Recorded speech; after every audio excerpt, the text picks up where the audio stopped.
Very very good evening to everyone. Welcome to the session. जय हिंद, वंदे मातरम। बहुत बहुत स्वागत है आपका टीम निष्ठा पर। Who all are joining, please leave a message. तो आज हम डिस्कस करने जा रहे हैं इंटरनेशनल ऑर्गेनाइजेशंस। बहुत बहुत इंपॉर्टेंट टॉपिक है। अगर आप जितने भी डिफेंस एग्जाम्स हैं उनमें अगर देखेंगे, एफकैट हो, सीडीएस हो, सीएपीएफ हो, एनडीए हो, और इसके अलावा बाकी जो कॉम्पिटिटिव एग्जाम्स हैं उनकी भी अगर आप बात करेंगे, उसमें ये बहुत ज्यादा पूछा गया टॉपिक है। Very very important. एक तो फैक्चुअल क्वेश्चन पूछा जाता है कि ये पर्टिकुलर ऑर्गेनाइजेशन का हेडक्वार्टर कहां है, match the following type of question पूछे जाते हैं। उसके अलावा आपका काम क्या है, पर्टिकुलर ऑर्गेनाइजेशन का काम क्या है, या ये पर्टिकुलर काम कौन सी ऑर्गेनाइजेशन देखती है, इस तरीके का क्वेश्चन आपका पूछा जाता है। Aarti, very very good evening. I hope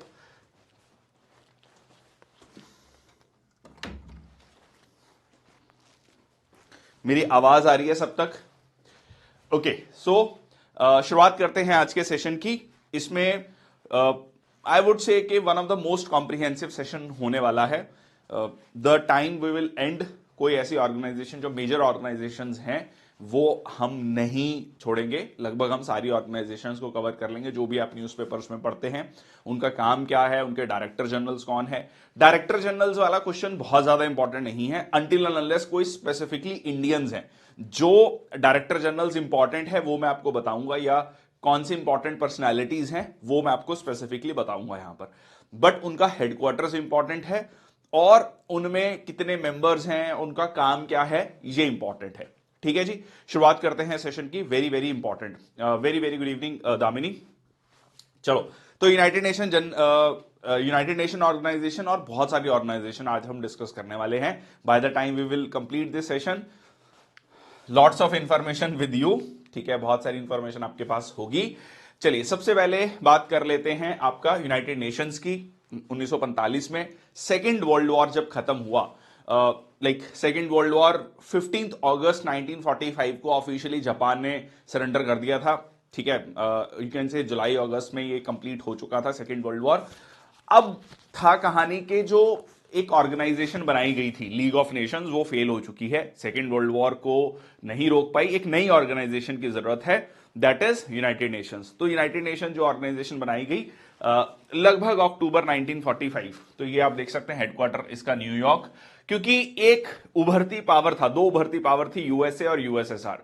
तो फाइनली यूएसए कैपिटलिस्ट इकोनॉमी, सारे के सारे देश जो हैं मेजरली यूएस को सपोर्ट कर रहे हैं। तो दैट इज हाउ ये जो है हेडक्वार्टर न्यूयॉर्क में बनता है। Member 193, latest member south Sudan. Official languages Arabic, Chinese, English, French, Spanish, Russian.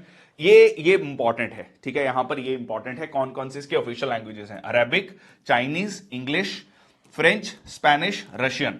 6 languages हैं जिसमें हिंदी नहीं है। ठीक है, तो प्लीज इसको ध्यान में रखेगा। तो इंग्लिश वेरी ऑब्वियस है, फ्रेंच ऑब्वियस है, Spanish not that much obvious. Spanish इसलिए ऑब्वियस है कि अगर आप लैटिन अमेरिका को देखोगे ना, स्पेशली अगर आप साउथ अमेरिका को देखोगे, तो ब्राजील को छोड़ के बाकी सारी कंट्रीज में स्पेनिश बोली जाती है। ब्राजील में पोर्चुगीज है, but that is how it becomes important. Welcome Asmita, Karan. Okay, Russian आपका अरेबिक है, चाइनीज है। तो ये बहुत इंटरेस्टिंग है, इसमें पोर्चुगीज नहीं है, ये ध्यान रखना। ठीक है, पोर्चुगीज नहीं है। सेक्रेटरी जनरल एंटोनियो ग्यूटेरेस, इन भाई साहब का नाम काफी आता रहता है क्योंकि पिछले 2 साल से ये भी कड़ी निंदा, घोर निंदा कर रहे हैं युद्ध की, पर हो कुछ नहीं पा रहा है। रशिया यूक्रेन वॉर के समय पर भी, इसराइल हमास वॉर के कन्फ्लिक्ट में भी इनका काफी स्टेटमेंट चाहिए। तो यूनाइटेड नेशंस का हेडक्वार्टर ये है। यूनाइटेड नेशन में जो सबसे बड़ी ऑर्गेनाइजेशन है that is United nation general assembly. General assembly का मतलब सारे देश हैं उसमें। ठीक है, जितने 193 मेंबर कंट्रीज हैं उसमें, और सबके पास वन नेशन वन वोट है, मतलब। ठीक है, so that is headquarters New York, United states. Maximum का आपको न्यूयॉर्क मिलेगा। ठीक है, ये इंपॉर्टेंट है यहां पर। ठीक है, ये हम देखेंगे आगे। ओके, पर्पस क्या है, responsible for UN budget, appointing the non permanent members to the security council, सारी चीजें ये देखता है। मतलब सिक्योरिटी काउंसिल में 15 मेंबर्स होते हैं, 5 परमानेंट मेंबर हैं, 10 नॉन परमानेंट मेंबर हैं जिनका टेन्योर 2 साल का होता है। ठीक है, 2 साल का टेन्योर होता है। अब ये 2 साल के टेन्योर के लिए जो 10 मेंबर्स चुने जाने हैं, कौन चुने जाएंगे? ये United nation general assembly. Voting budget, मतलब यूनाइटेड नेशन की जो वेरियस ऑर्गेनाइजेशंस हैं, किनको कितना पैसा मिलेगा, कहां कहां पर वो पैसा खर्च होगा, यहां पर मतलब एक छोटा देश है, मान लो टुवालू है, ठीक है, टुवालू है, या बहुत छोटे छोटे देश हैं, उनकी जिनकी पॉपुलेशन लाख 2 लाख, टुवालू की पॉपुलेशन 11-12 हजार पॉपुलेशन, ठीक है, उनको भी बोलने का मौका मिले, उनको भी अपनी बात रखने का मौका मिले, ठीक है। That was the intent. यहां पर receiving reports from other parts of union system, उस पर डिस्कशन होता है, रिकमेंडेशन होता है। तो इट इज लाइक जैसे गांव में ग्राम सभा कहते हैं कि सारे वोटर्स बैठ के बातचीत करते हैं, या संसद है, या कोई भी इस तरीके से हम बात कर सकते हैं। प्रेसिडेंट कसाबा कोरोसी, ठीक है जी। तो ये है आपका United Nation Security council. United nation में सबसे इंपॉर्टेंट अगर एक कोई विंग है, दैट है यूनाइटेड नेशन सिक्योरिटी काउंसिल। मतलब प्रैक्टिकली ये समझ लो कि ये यूनाइटेड नेशन का एक पुलिस ऑर्गेनाइजेशन है, ठीक है। इफ मैं अगर यूनाइटेड नेशंस को एक गवर्नमेंट के रूप में देखूं तो दिस इज एमएचए, जैसे मिनिस्ट्री ऑफ होम अफेयर्स है, पुलिस है ये, ठीक है, पुलिस डिफेंस, इसी को समझ लो। So this is the maintenance of the international peace and security. 15 members होते हैं, 5 परमानेंट हैं, 10 इसमें नॉन परमानेंट मेंबर्स हैं। US, UK, France, Russia, China, ठीक है जी। अब यहां पर G4 का भी एक ग्रुप है, वो भी बताऊंगा। तो 10 मेंबर जो है 2 साल के टेन्योर के लिए होते हैं। जैसे जनवरी 2023 से लेकर दिसंबर 2024 तक का टेन्योर है, तो 1 जनवरी 2025 से लेकर फिर 31 दिसंबर 2026 तक 2 साल का टेन्योर रहेगा, ठीक है। अब इसमें G4 नेशंस हैं, 4 ऐसे देश हैं, बेसिकली ये 4 देश ये कहते हैं, 4 देश देख लो कौन कौन से हैं, ब्राजील, जर्मनी, इंडिया, जापान। बहुत इंपॉर्टेंट, सीधा सीधा क्वेश्चन बनता है ये भी। ये 4 देश कह रहे हैं कि भाई साहब ये जो 5 देश है ना परमानेंट मेंबर, ये 1940s का दौर था या 50s का दौर था, ये वर्ल्ड ऑर्डर चेंज हो चुका है, दुनिया की इकोनॉमी चेंज हो चुकी है, दुनिया की कह लीजिए जियो पॉलिटिक्स चेंज हो चुकी है, बहुत मतलब समय बहुत बीत चुका है। तो ये करंट ग्लोबल जियो पॉलिटिक्स को, ग्लोबल ऑर्डर को शो नहीं करते हैं, ये देश रिप्रेजेंट नहीं करते हैं। यू कैन से फ्रांस या फिर UK, they are no more a power, even Russia भी उस लेवल की पावर नहीं है। तो इनमें जो है ब्राजील ये कहता है कि साउथ अमेरिका से कोई रिप्रेजेंटेशन नहीं है, उनकी रिप्रेजेंटेशन होनी चाहिए। जर्मनी का ये कहना है कि भाई यूरोप में सबसे बड़ी अर्थव्यवस्था हम हैं, जर्मनी सबसे बड़ी अर्थव्यवस्था है, ठीक है। इंडिया की अगर हम बात करें तो इंडिया ये कहता है कि भाई हम दुनिया का सबसे, अब तो मोस्ट पॉपुलस कंट्री हो गए हैं, सबसे बड़ी डेमोक्रेसी हैं हम, यूएन पीस कीपिंग फोर्सेस में सबसे बड़ी कंट्रीब्यूशन हमारी रहती है। उसके अलावा जो है एक डेमोक्रेटिक नेशन है, बहुत सारे इंडियन तीसरी सबसे बड़ी अर्थव्यवस्था है परचेजिंग पावर पैरिटी में, 5वीं सबसे बड़ी अर्थव्यवस्था है नॉमिनल टर्म्स में। There are lot of factors which India claim. Okay, उसके बाद आपका आता है Japan. So this is G4 countries. Okay, so ये भी परमानेंट मेंबर्स बनना चाहते हैं सिक्योरिटी काउंसिल्स का। They are very vigorously claiming for the reforms in the United Nation Security Council. Okay, next आता है आपका International court of Justice. Recently अगर आपने करंट अफेयर्स को फॉलो कर रहे हैं तो अभी रिसेंटली आपने सुना होगा कि साउथ अफ्रीका की सरकार ने इजराइल के खिलाफ जो है इंटरनेशनल कोर्ट ऑफ जस्टिस में केस किया है। किस किसने सुना है, यस और नो, कमेंट सेक्शन बॉक्स में लिखना एक बार। So this is international court of justice, 1945 में बना था, begin operations in 1946। Okay, so headquarter है इसका हेग, नीदरलैंड। बहुत ही स्टैंडर्ड क्वेश्चन है ये, मतलब कितनी बार कितने एग्जाम से पूछा गया होगा, नेवर नो। जी हाँ, सुना है आप लोगों ने, ठीक है। It is presided over by 15 जजेस। इन एक जज का टेन्योर 9 साल होता है, ठीक है जी। इंडिया से कौन से जज हैं यहां पर? इंडिया में एक जज हैं, सुप्रीम कोर्ट के जज रहे हैं, जो इंटरनेशनल कोर्ट ऑफ जस्टिस में अभी कह लीजिए सर्व कर रहे हैं। कमेंट सेक्शन बॉक्स में नाम लिख दीजिए किसको पता है तो। अब यहां पर कॉम्पोजिशन में ना, वैसे हमारा सेशन यहां पर बहुत ज्यादा डीप में जाना नहीं है, बट एक छोटा सा पॉइंट यहां पर मैं ऐड करना चाहता हूं। अगर आप 15 जजेस हैं इसमें, 15 जजेस को देखोगे तो 3 अफ्रीका से हैं, ठीक है, 2 लैटिन अमेरिका से, कैरेबियन से, 3 एशिया से। एशिया में चाइना, इंडिया, ठीक है, दुनिया की लगभग 40 से 50%, 40% से ज्यादा पॉपुलेशन एशिया में है, ठीक है। उसके पास 3 है मेंबर्स, और 5 जजेस वेस्टर्न यूरोप और अदर स्टेट से आते हैं, जहां पर दुनिया की बहुत लिमिटेड सी पॉपुलेशन रहती है, ठीक है। तो ये भी अपने आप में एक, मतलब एक कह लो कि बहुत सारे एक्सपर्ट्स कहते हैं कि बहुत ज्यादा यूरोप और नॉर्थ अमेरिका की तरफ टिल्टेड है, ठीक है, 2 फ्रॉम द ईस्टर्न यूरोप, ठीक है। ज्यूरिसडिक्शन इसके वर्ल्ड वाइड है, 193 मेंबर स्टेट्स हैं। एक और ऑर्गेनाइजेशन है that is International Criminal Court. So International Criminal Court, International court of Justice, both are not same, ठीक है। Please don't confuse between the two, both are different, let's see the difference also, ठीक है। सो piece palace ये है, ये international court of justice. ये देखिए आप इस तरीके से 15 जजेस हैं, 9 साल का टेन्योर है। जस्टिस दलवीर भंडारी, किसी ने आंसर नहीं दिया, जस्टिस दलवीर भंडारी, ठीक है जी, जज of the international court of justice, farmer जज ऑफ सुप्रीम कोर्ट, ठीक है। वैसे राजस्थान के रहने वाले हैं, दिल्ली हाई कोर्ट में रहे, ठीक है, फिर चीफ जस्टिस बने, फिर उसके बाद सुप्रीम कोर्ट में जज बने, ठीक है, फिर उसके बाद इंटरनेशनल कोर्ट ऑफ जस्टिस में दूसरा टेन्योर काट रहे हैं, ठीक है जी। नेक्स्ट आता है International Criminal Court. International Criminal Court जो है ये रिसेंटली बना है, establish from the Treaty of Rome statute in 1998, began operations in 2002, मतलब बहुत ज्यादा पुराना नहीं है। International court of Justice is quite old. Headquarter इसका भी हेग नीदरलैंड्स है, ठीक है, इसका भी हेग नीदरलैंड्स है। 123 member countries are member states to the Rome statute of International Criminal Court. ये इंटरनेशनल क्रिमिनल कोर्ट भी चर्चा में था, if you remember, specially Russia Ukraine war के बाद रशिया के जो राष्ट्रपति हैं व्लादिमीर पुतिन, उन पर जो है इंटरनेशनल क्रिमिनल कोर्ट ने एक अरेस्ट वारंट वगैरह जारी किया था। इसीलिए एक समिट हुई थी साउथ अफ्रीका में, तो उसमें पुतिन भाई साहब ने पर्सनली आना था पर नहीं आए, क्योंकि उन पर साउथ अफ्रीका अब उसका मेंबर है इंटरनेशनल क्रिमिनल कोर्ट का, तो एज पर द कन्वेंशन इस इंटरनेशनल क्रिमिनल कोर्ट के तहत आपको उनको अरेस्ट करना पड़ेगा, ठीक है। तो वो सिचुएशन को अवॉइड करने के लिए फिर व्लादिमीर पुतिन जो है वो साउथ अफ्रीका गए ही नहीं थे, तो दैट वाज द कंट्रोवर्सी।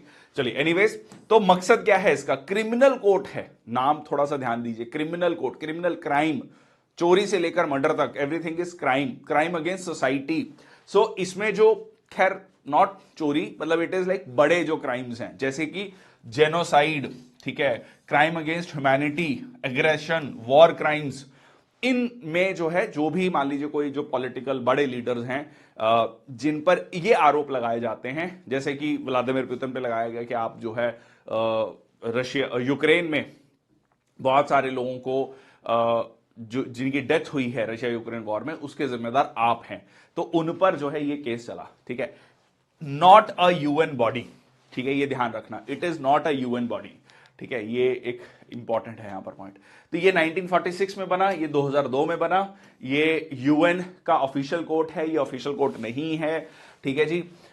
ये दोनों का हेडक्वार्टर हेग में है।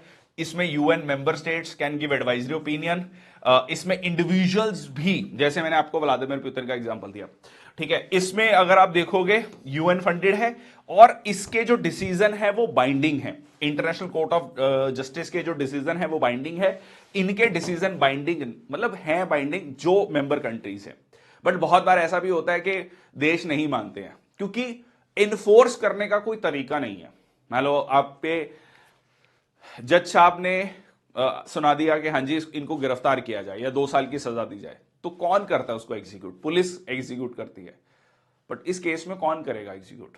ठीक है, सो इस तरीके से कोई ऑर्गेनाइजेशन नहीं है जो उसको एग्जीक्यूट कर सके, ठीक है। सो दैट इज हाउ यहां पर थोड़ा सा इसका, फिर आप कहेंगे कि है ही क्यों फिर अगर एग्जीक्यूट ही नहीं हो रहा?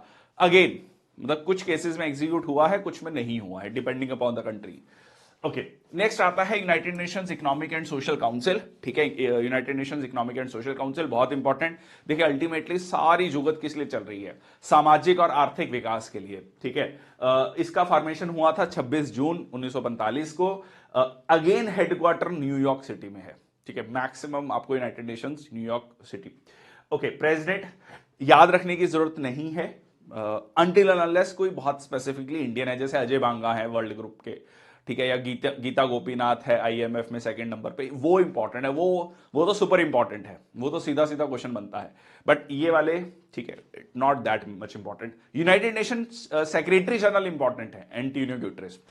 ओके, अब इसका मकसद क्या है? इसका मकसद अगेन सोशो इकोनॉमिक पॉलिसीज को डिस्कस करना, ताकि सामाजिक आर्थिक विकास हो सके पूरी दुनिया का। International economic and social issues, formulating policy recommendations address to member states, United Nation system. Council consist of 54 member states, जो कि हाँ ये इंपॉर्टेंट है, इसमें जो है 54 मेंबर स्टेट्स होते हैं जो कि हर साल चुने जाते हैं यूनाइटेड नेशन जनरल असेंबली के द्वारा। 3 साल का टेन्योर होता है। रिसेंटली ये भी चर्चा में था क्योंकि ईरान को इसमें से निकाला गया था, ठीक है। So that became a kind of sore point between the various Nations.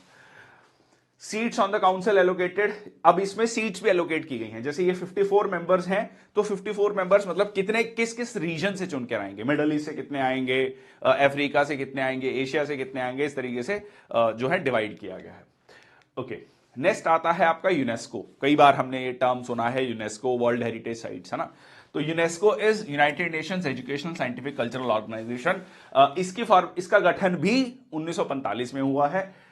इसका हेडक्वार्टर पेरिस फ्रांस में है, ठीक है। अब इसको ऐसे समझ लो कि scientific and cultural organisation, Eiffel Tower, ठीक है, मतलब एक कह लीजिए कल्चर का, एक संस्कृति का, एक पर्टिकुलर लिबर्टी, फ्रेटर्निटी, इक्वलिटी उसका प्रतीक माना जाता है, ठीक है। तो उससे आप याद रख सकते हैं।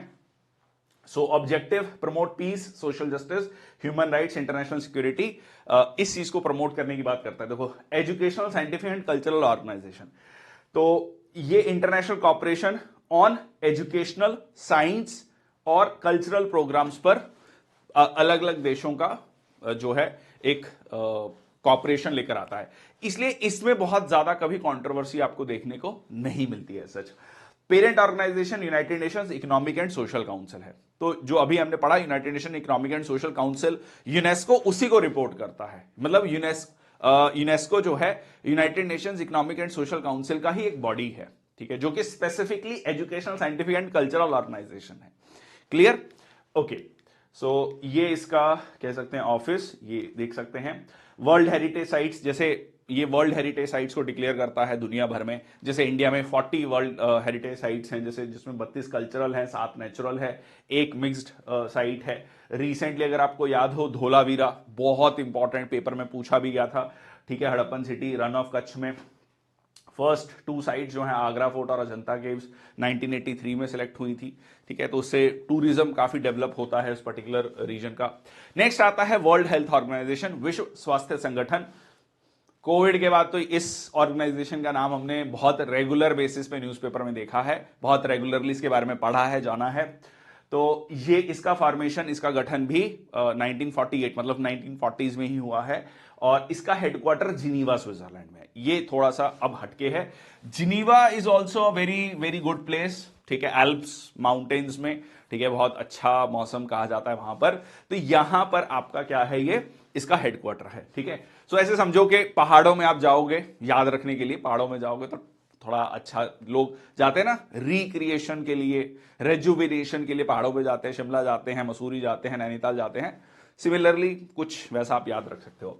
Okay, responsible for international public health, ठीक है, इंटरनेशनल पब्लिक हेल्थ के लिए खासकर जैसे मैंने आपको बताया कोविड-19 पेंडेमिक, आगे की रिसर्च कर रहा है। आगे की रिसर्च में इन्होंने बताया कि बहुत सारे पेंडेमिक्स अभी आने हैं, ठीक है। तो इस तरीके की रिसर्च काम करना, कोऑर्डिनेशन करना अलग अलग देशों में, फ्यूचर पैंडेमिक्स को रोकना, ये सारे काम जो है वर्ल्ड हेल्थ ऑर्गेनाइजेशन करता है, ठीक है। सो रीजनल ऑफिसेस, ये जो है अलग अलग जगह आपको इसके ऑफिसेस मिलते हैं। भारत में भी दिल्ली में इसका ऑफिस है।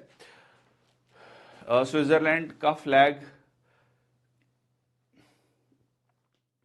में +H है। अच्छा, चलो बहुत सही, ये भी सही है, यस, ठीक। नेक्स्ट है आपका इंटरनेशनल लेबर ऑर्गेनाइजेशन, ठीक है। International Labour Organisation again very very important, 11 April 1919। ये एक ऑर्गेनाइजेशन है जो लीग ऑफ नेशंस, मतलब फर्स्ट वर्ल्ड वॉर के बाद बना था और आज भी कंटिन्यूड है, ठीक है। अदरवाइज लीग ऑफ नेशन के बाकी जो ऑर्गेनाइजेशंस थी वो मतलब वो अबॉलिश कर दी गई थी, ये कंटिन्यूड रही, ठीक है। तो इसका हेडक्वार्टर कहां पर है, जिनीवा स्विट्जरलैंड अगेन, ठीक है। जहां पर आप जा रहे हैं तो वहां पर फिर आप जाकर लेबर राइट्स की भी बात कर रहे हैं कि बहुत काम कराया जा रहा है, मैं थक गया हूं काम करके, इसलिए मैं पहाड़ों पे आ गया हूं थोड़ा रेजुविनेट करने, ठीक है, थोड़ा इंजॉय करने, थोड़ा रिलैक्स करने, ठीक है। तो इस तरीके से याद रख सकते हैं। नोबेल पीस प्राइज इनको मिला था, ऑर्गेनाइजेशन को मिला था नोबेल पीस प्राइज, किसी इंडिविजुअल को नहीं मिला था। इंटरनेशनल लेबर ऑर्गेनाइजेशन को 1969 में ये अवार्ड मिला था। डायरेक्टर जनरल, ठीक है जी, मेंबर स्टेट 187। मकसद क्या है, सोशो इकोनॉमिक जस्टिस, सामाजिक और आर्थिक न्याय। मकसद क्या है, लेबर राइट्स। मैं एक छोटा सा एग्जांपल लेता हूं, इंडियन काउंसिल एक्ट 1892, मतलब 1890s में भारत में ये चर्चा चल रही थी कि महिलाओं के लिए जो लाइक घंटे हैं वो फिक्स किए जाएं, बच्चों के लिए फिक्स किए जाएं। तो महिलाओं के लिए 11 या 12 घंटे फिक्स किए थे, पुरुषों के लिए घंटे फिक्स नहीं थे। आज इस दुनिया में 125-130 साल पहले आप एक पुरुष से, एक मेल से कितना भी काम करा सकते हैं इफ ही इज अडल्ट, ठीक है। 18 घंटे काम कराया गया है इस मतलब ये इंडस्ट्रियलाइजेशन में, ठीक है। सो कई बार वो 70 घंटे वाली डिबेट जो अभी रिसेंटली चली थी, काफी ज्यादा सोशल मीडिया पर पूरा वो था, इसको लेकर एक डिवाइड हो गए थे लोग। बट 70 घंटे क्या, आई वुड से कि अगर आप 18 घंटे काम करा रहे हैं किसी से और सपोज आप 6-7 दिन काम करा रहे हैं, वो छुट्टी छुट्टी का कंसेप्ट नहीं था। सो दैट वाज एवरेज एज, ठीक है। जब इंडस्ट्रियलाइजेशन शुरू हुआ यूके के बहुत सारे शहरों में एवरेज एज जो लाइफ एक्सपेक्टेंसी थी, इट वाज लेस देन 30 साल से कम था लाइफ एक्सपेक्टेंसी, ठीक है। गूगल इट, चेक इट, ठीक है, एनसीईआरटी में आपका मेंशन है ये चीज। तो आप मान के चलिए कि ये ऑर्गेनाइजेशन सुनने में लगता है ठीक है लेबर राइट्स की डिस्कशन कर रहा है, but it is very very important, ठीक है। तो लोगों को एक इतना काम दिया जाए जितना वो कर सकें, मतलब एक ठीक ठाक से 8-10 घंटे जो भी है, ठीक है। So that was the debate. चलिए, so social economic justice, India is the founding member of ILO, ठीक है जी। चलिए, तो ये भाई साहब जो हैं ये इसके डायरेक्टर जनरल हैं। ओके, नेक्स्ट आता है वर्ल्ड बैंक, ठीक है। वर्ल्ड बैंक चर्चा में था क्योंकि हमारे मतलब not exactly Indian citizen but Indian American, जो वैसे इंडियन सिटीजन थे बट इवेंचुअली यूएस जाके सेटल हो गए तो इंडियन अमेरिकन हो गए, तो वो जो है वर्ल्ड बैंक के प्रेसिडेंट बनाए गए हैं। पहली बार इंडियन अमेरिकन व्यक्ति जो है वर्ल्ड बैंक का चीफ बना है। अच्छा, वर्ल्ड बैंक के बारे में बहुत लोगों को यह नहीं पता है कि World Bank is a group of 5 institutions, ठीक है। मतलब World Bank is not one institution, rather it is a group of 5 institutions. Now which are the 5 institutions? These are the 5 institutions, ठीक है। पहले तो देख लो, दिसंबर 1944 में बना था, headquarter Washington DC USA, membership 189 countries. देखो, अब सबसे पहले ना ये जो बैंक था, जो आईबीआरडी, नाम देखो, नाम से ध्यान रखोगे तो याद रहेगा, अदरवाइज रटो मत। International bank for reconstruction and development. Reconstruction, किसका रिकंस्ट्रक्शन करना होगा 44 में, ठीक है। 44 में सेकेंड वर्ल्ड वॉर या उससे पहले फर्स्ट वर्ल्ड वॉर का मेन सेंटर क्या था? यूरोप, ठीक है। यूरोप में लड़ाई लड़ी गई, यूरोप वॉज डेवेस्टेटेड, ठीक है। यूरोप को बिल्ड करना था, कौन बिल्ड करेगा? यूएस बिल्ड करेगा। यूएस के पास सरप्लस पैसा है, तो यूएस ने कहा कि ये एक ऑर्गेनाइजेशन बनाई जाएगी ताकि यूरोप में रिकंस्ट्रक्शन किया जाए, क्योंकि बहुत ज्यादा नुकसान हो चुका है, ठीक है। नेक्स्ट आता है आपका इंटरनेशनल डेवलपमेंट एसोसिएशन, आईडीए। अब ये था बेसिकली रिकंस्ट्रक्शन के लिए। जब यूरोप का रिकंस्ट्रक्शन हो गया तब इन्होंने अपना फोकस शिफ्ट कर लिया डेवलपिंग कंट्रीज की तरफ, ठीक है, डेवलपिंग कंट्रीज की तरफ। ये जो इंटरनेशनल डेवलपमेंट एसोसिएशन है आईडीए, इसका काम है जो लो इनकम कंट्रीज हैं, जिनके पास क्रेडिट वर्दिनेस कुछ नहीं है। मतलब इट इज लाइक के बैंक में आप लोन लेने जाते हैं तो बैंक कहता है कि जी हाँ जी गिरवी क्या रख सकते हो। तो एक बड़ा अच्छा सीन था एक मूवी का, वो कह रहा भाई साहब अगर गिरवी रखने के लिए होता तो मैं तुम्हारे पास क्यों आता, ठीक है, नहीं है, कुछ भी नहीं है, ठीक है, पर पैसा चाहिए ताकि मैं अपना कुछ काम कर सकूं। तो that is how international development association, ठीक है। तो बहुत कम इंटरेस्ट रेट पे या प्रैक्टिकली जीरो इंटरेस्ट रेट पे पैसा दिया जाता है, ठीक है, to low income countries. Okay, next आता है इंटरनेशनल फाइनेंस कॉर्पोरेशन। कॉर्पोरेशन मतलब कंपनीज के लिए, ठीक है। तो डेवलपिंग कंट्रीज में जो कंपनीज हैं, प्राइवेट कंपनीज हैं, उनको सपोर्ट करने के लिए, वहां पर कह लीजिए बिजनेस ग्रोथ को लेकर आने के लिए ये पैसा दिया जाता है, इंटरनेशनल फाइनेंस कॉर्पोरेशन, ठीक है। जहां पर नहीं समझ आएगा please ask your doubt. Okay, next आता है मल्टीलेटरल इन्वेस्टमेंट गारंटी एजेंसी। अब जो पैसा देने वाला है, ठीक है, आप भी बैंक में जाते हो तो बैंक क्या कहता है, ठीक है, मतलब गवर्नमेंट ऑफ इंडिया क्या कहती है कि आप किसी भी बैंक में पैसा रख रहे हो तो 5 लाख रुपए तक आपका सेफ है, हम देंगे आपको, गारंटी दे रहे हैं हम, ठीक है। तो आपको तसल्ली है कि जी मेरा बैंक में पैसा सेफ है, ठीक है। तो वैसे ही भाई जो वर्ल्ड बैंक है उसको भी तो कोई पैसा दे रहा है, तो उन्होंने कहा कि भाई साहब हम आपको पैसा दे रहे हैं, हमारा पैसा सेफ है कि नहीं, ठीक है। तो non commercial political risk, non commercial political risk मतलब किसी जगह पॉलिटिकल जो है टर्मोइल हो गया, कोई डिक्टेटर आ गया, कुछ भी है, ठीक है, तो उस केस में पैसे का क्या होगा? तो ये जो है क्या करता है, एक तरीके से इन्वेस्टमेंट गारंटी एजेंसी है, इंश्योरेंस करता है, सिंपल भाषा में अगर इसको समझे तो, क्रूड भाषा में समझे तो। Okay, international centre for settlement of investment and disputes. अब अगर दो वर्ल्ड बैंक में और किसी देश में या ग्रुप ऑफ कंट्रीज में एक डिस्प्यूट आ गया टर्म्स एंड कंडीशंस को लेकर, मतलब लीगल डिस्प्यूट आ गया कि लोन में ये लिखा था टर्म्स एंड कंडीशन में, दूसरा कह रहा है नहीं जी ये लिखा था, तो वो किस में होगा? वो उसका निपटारा इस ऑर्गेनाइजेशन में होगा, ठीक है। अब इंडिया जो है इन पहली 4 ऑर्गेनाइजेशन का मेंबर है, ये 5वीं ऑर्गेनाइजेशन का मेंबर नहीं है। अब आप पूछेंगे ऐसा क्यों है, इंडिया क्यों मेंबर नहीं है 5वीं ऑर्गेनाइजेशन का?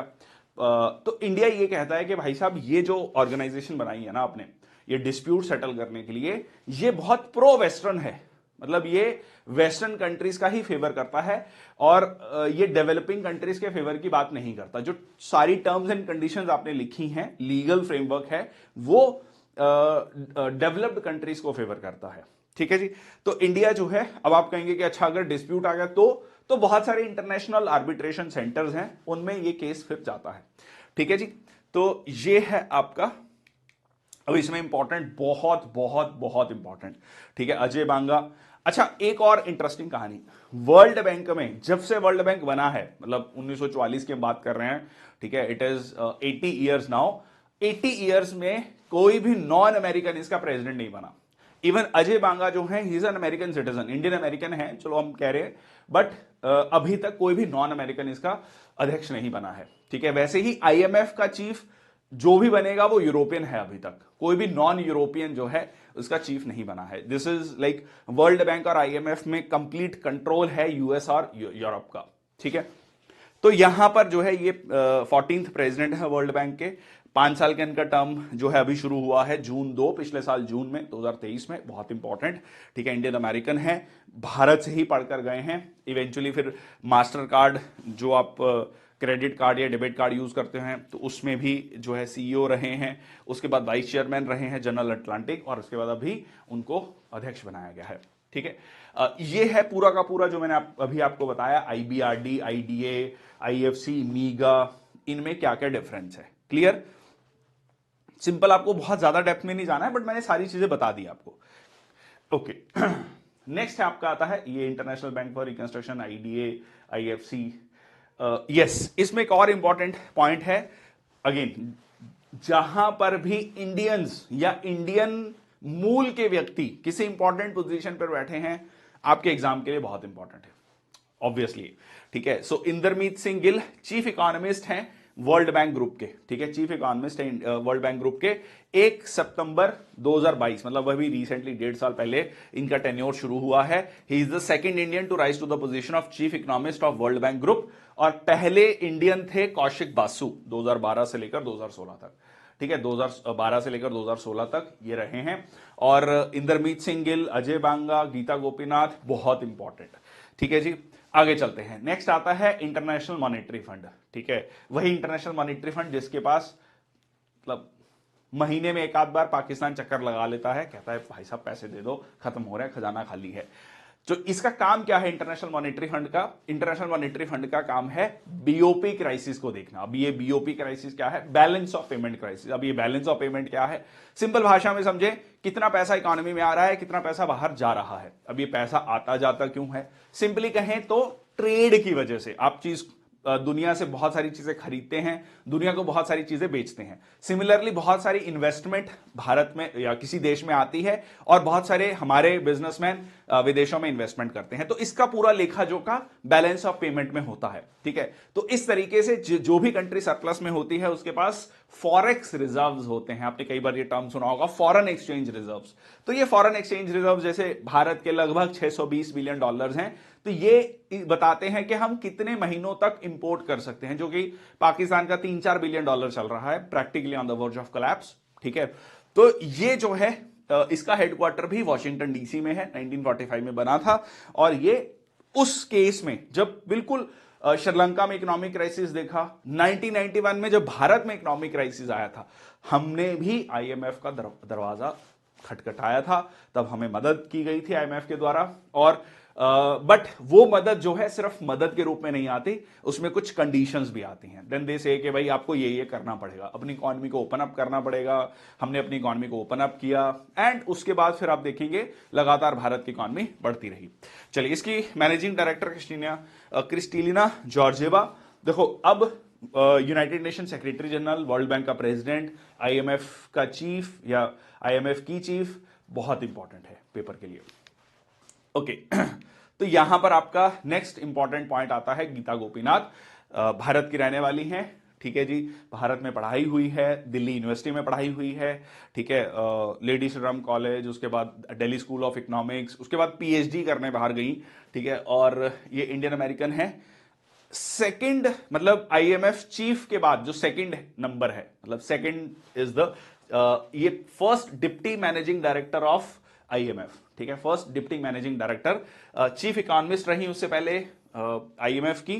और उसके बाद अब जो है रिसेंटली 2022 में, 21 जनवरी 2022, मतलब 2 साल का टेन्योर पूरा हो गया है, तो अब ये जो है सेकंड पोजीशन पर है आईएमएफ में, ठीक है। ओके, नेक्स्ट आता है रघुराम राजन, जो आरबीआई के गवर्नर रहे हैं, ठीक है जी। ये आरबीआई के गवर्नर बनने से पहले, काफी पहले चीफ इकोनॉमिस्ट रहे हैं आईएमएफ के, ठीक है। काफी यंग एज में ये चीफ इकोनॉमिस्ट बन गए थे आईएमएफ के।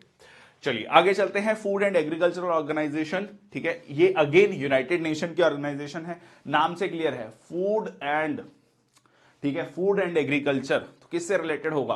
बेसिकली फूड की अवेलेबिलिटी बढ़े, एग्रीकल्चर बढ़े, सस्टेनेबल एग्रीकल्चर बढ़े, क्लाइमेट चेंज हो रहा है, क्लाइमेट चेंज के अकॉर्डिंगली हमें अपनी क्रॉप्स को चेंज करना है एंड ऑल दैट स्टफ जो है ये काम करता है, ठीक है। इसका हेडक्वार्टर रोम इटली में है, ठीक है। ये थोड़ा सा मतलब अलग है बाकी उससे, तो ये थोड़ा सा आपको ध्यान में रखना है। रोम इटली में है, ठीक है।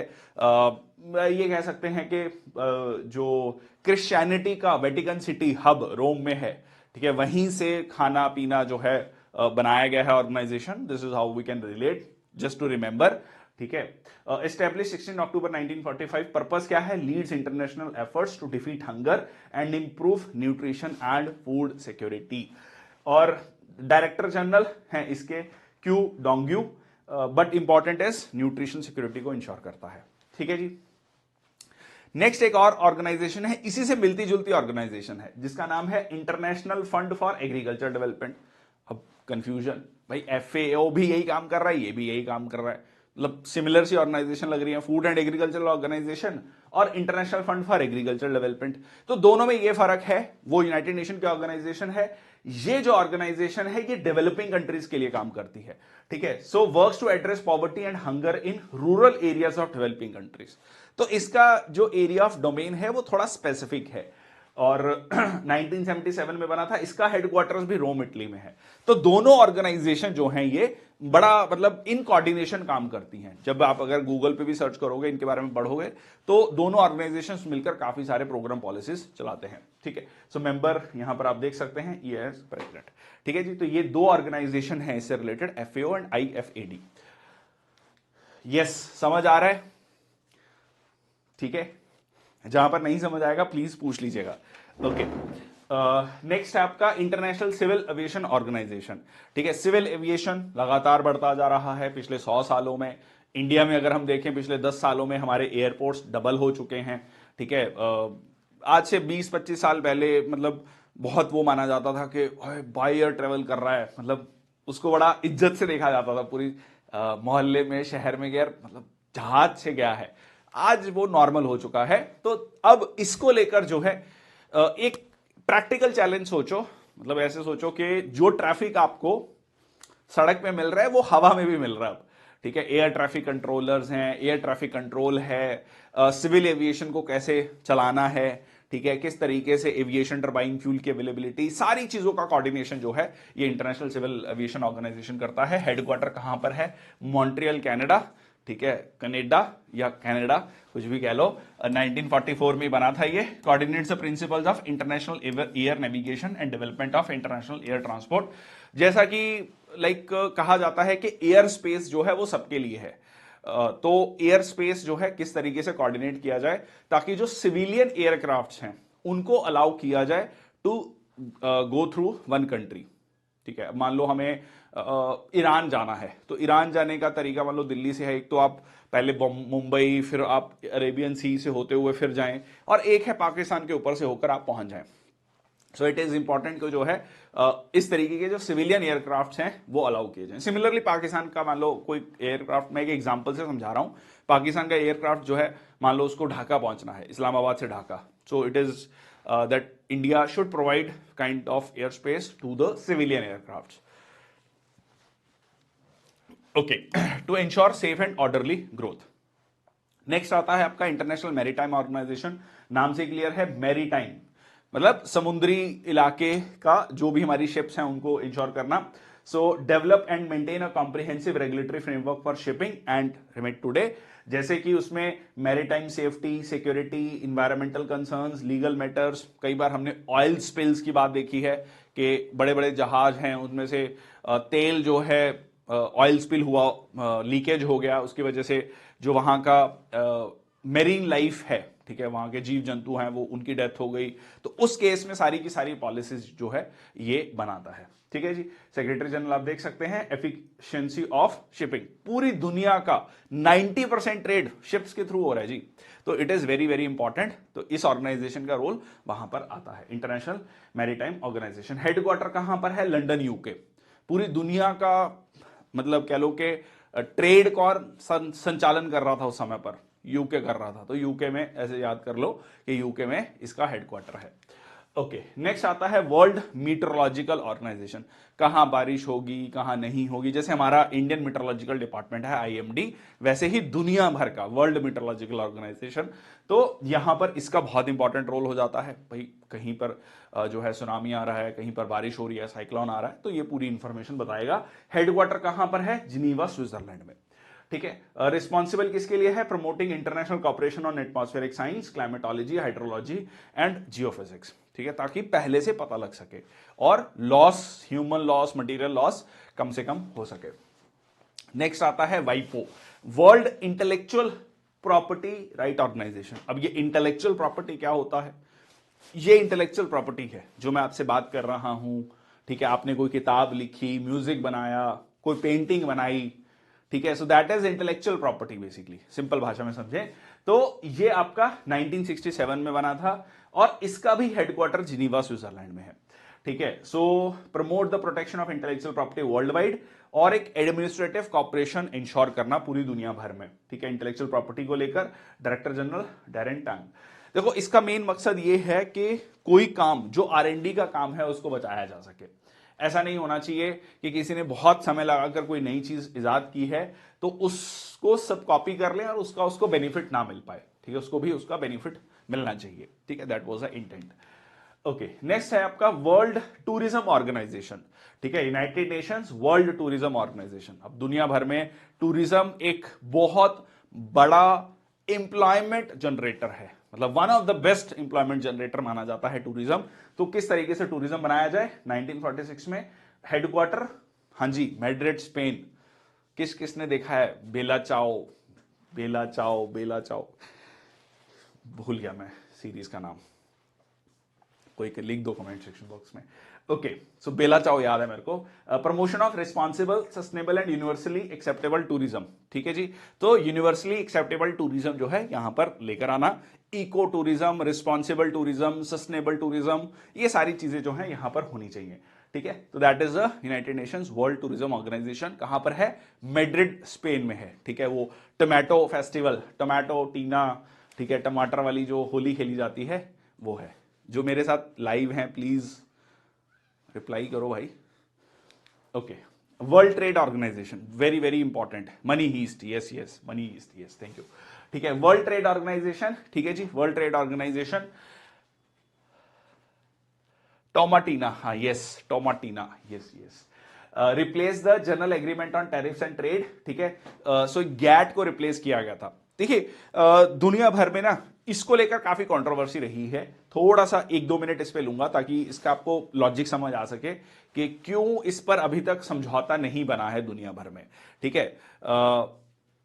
बुल फाइट, हाँ बुल फाइट के लिए भी फेमस है, yes. So replace the General Agreement on tariff and trade. देखो टैरिफ एंड ट्रेड ये कहा गया कि भाई दुनिया में आप सारा कुछ नहीं बना सकते, तो जिसमें आपकी स्पेशलाइजेशन है आप वो बनाइए, और वो इतना सरप्लस में बनाइए तो आप अपनी कंजम्पशन कीजिए, जो सरप्लस है वो दुनिया भर में बेचिए।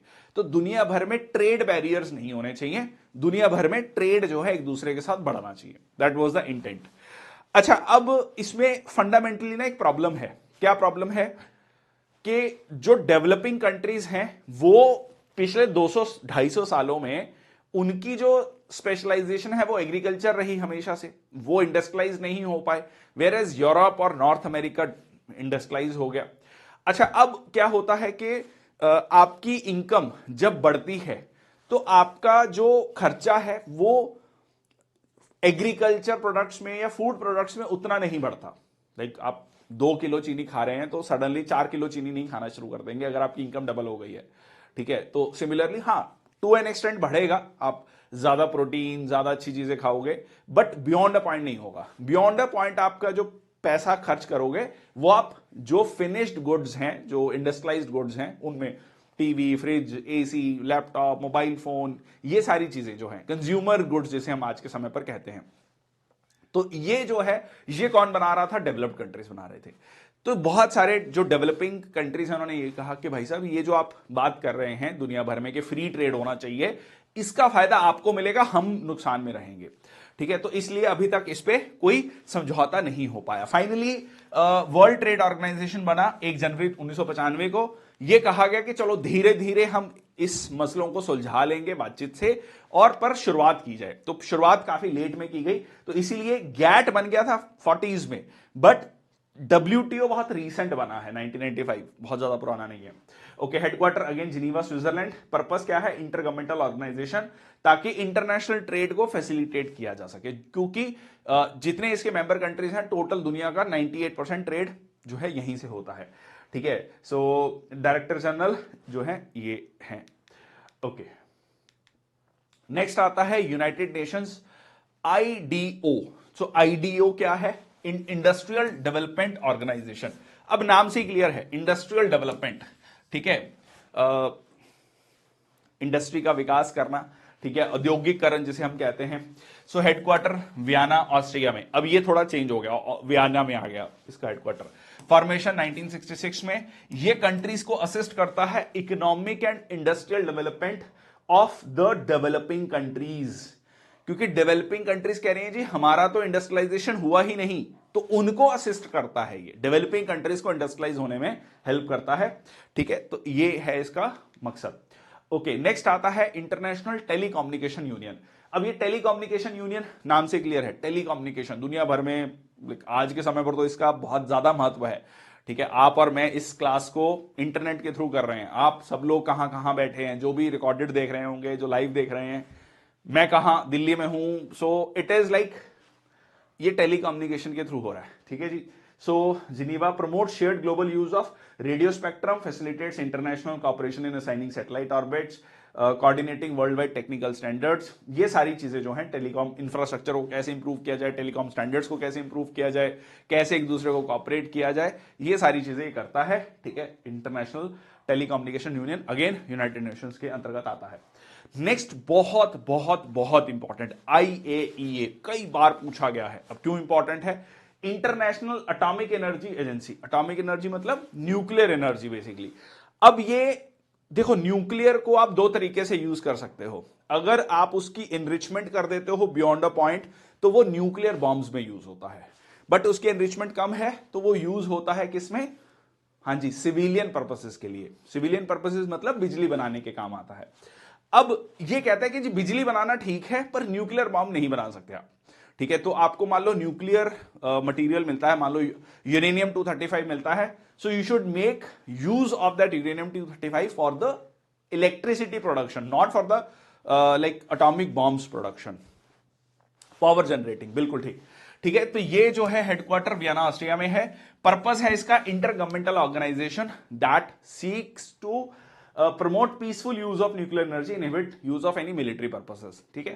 तो इसमें मेंबर 175 कंट्रीज हैं, डायरेक्टर जनरल राफेल ग्रोसी।